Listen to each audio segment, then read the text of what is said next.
Welcome to the kingdom. I'm Chris, and this is Good Enough Gaming.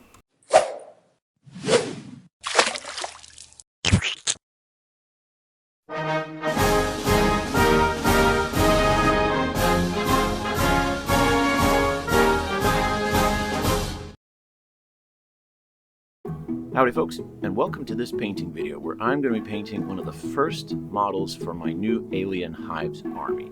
So we're going to start with this little Baneling here, and I figure we'll start with the little guys and then we'll build up as we go. And I'm going to use the slapchop method, which is something I've never done before. Now for those of you unfamiliar, you can take a look at how it's primed. Instead of priming it one solid color, you prime it black, and then you give it a light dusting just from the top down of a white. And then instead of using traditional opaque paints, you use speed paint, contrast, or as you can see here, that game color of fluorescent green. But you use a paint that's translucent, and you let the priming do your light and shadow for you. So instead of putting on your dark base coat, and then your first layer of midtone, and then your layer of highlights, it's a one and done thing. All of the shading and highlighting you've done when you did the priming. So we're going to see how it works here. So we'll start off by painting the little bulbs, the little bulges on the bug's body here. These things explode when the bug gets too close.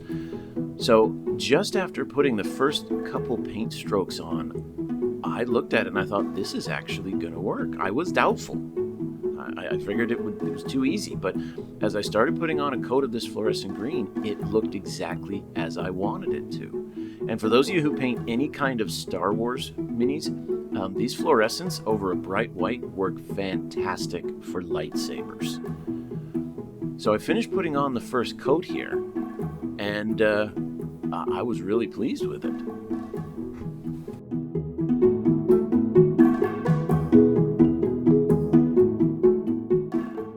I suppose while I'm finishing up the green here, I do want to mention when you're doing the slapchop method, I've heard of two different ways of priming the model. One is to prime it in black and then dry brush with a white all over. The other way is to do it the way I did here, which is to use rattle cans for both the black and the white. And I think I prefer that method because once you prime it in black, you do what's called a zenithal highlighting. You just spray the white can from the top down, and it will naturally create the shadow for you. Whereas I think if you do the dry brushing, you're going to be putting white highlight where the light won't actually be hitting. Now, it'll still look good because it'll give depth, but it won't look quite as realistic because there will be light and shadow where it wouldn't actually be. But I mean, I'm not an expert on this. I just preferred using the rattle can method. I found it a lot faster too.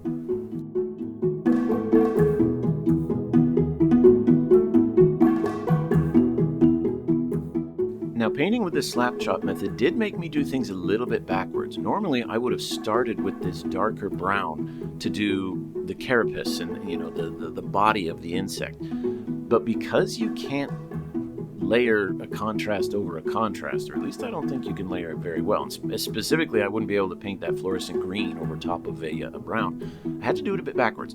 So here now I got to be very careful painting those tiny little edges in between the green bulbs.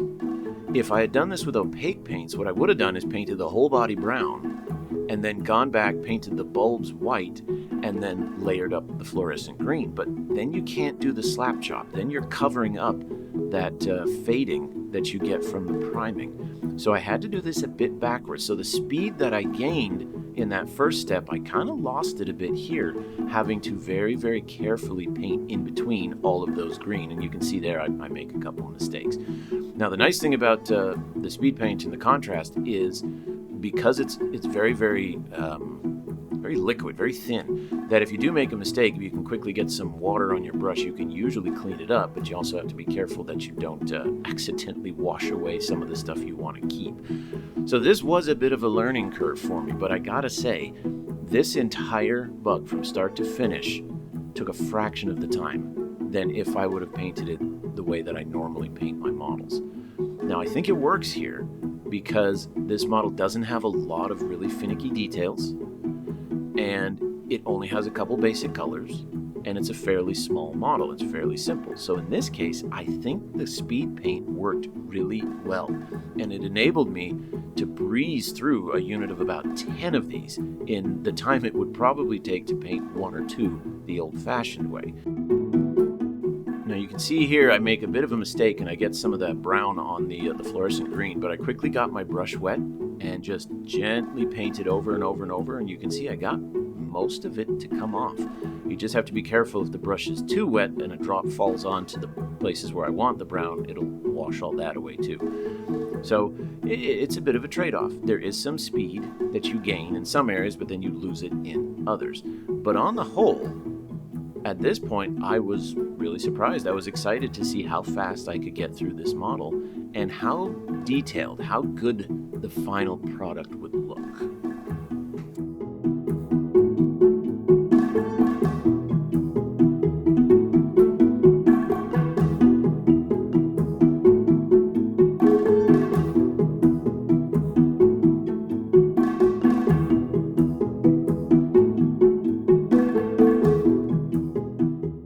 So here you can see, other than the feet, this is tabletop ready. And that fading you can see on the bulbs is exactly the kind of look I was hoping to get. I was really, really impressed with this.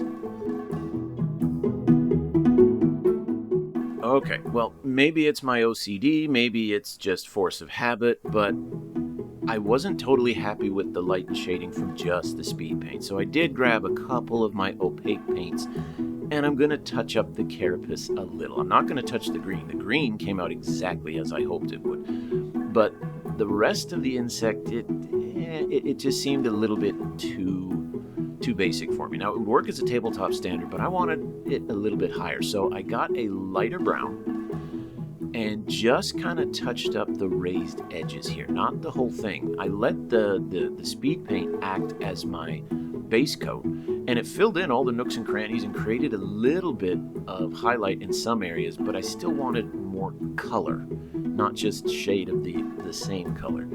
So you can see here, I'm just doing some edge highlighting with this lighter brown just to give the bug some depth.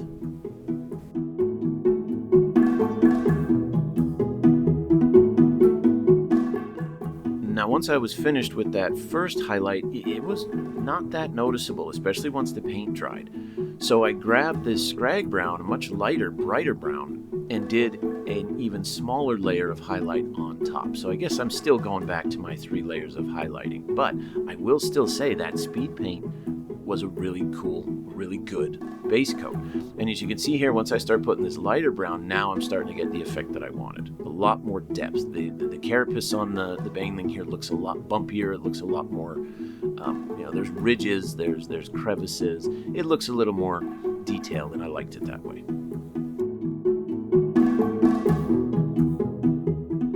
So you can see here, it's like 90% done, and I think it looks fantastic. So the final step was to paint the feet, the claws, the whatever the heck those things are, the mandibles. Now, I tried using the speed paint bone, and it didn't look right. That was the one color, I guess maybe the color wasn't strong enough, or maybe I didn't quite have the priming done correctly, but it didn't look very good when I tried it on a sample model. So instead, I decided for this part at least, I would go back to using a bone color opaque paint to paint the feet so that they would stick out, so that I would only need one coat. If you go back and look at the Hydralisk model that I painted there, I did use that bone speed paint, and you can see how, yeah, it tints it, but it didn't color it as much as I wanted it to.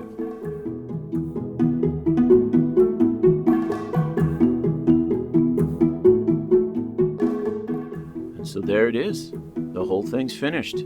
That took me probably less than 20 minutes. And if you batch paint this, you could have a unit of 10 done in an hour and a half. So I'm excited how quickly I might be able to get through all these bugs using this new slapchop method. I definitely think that it is good enough.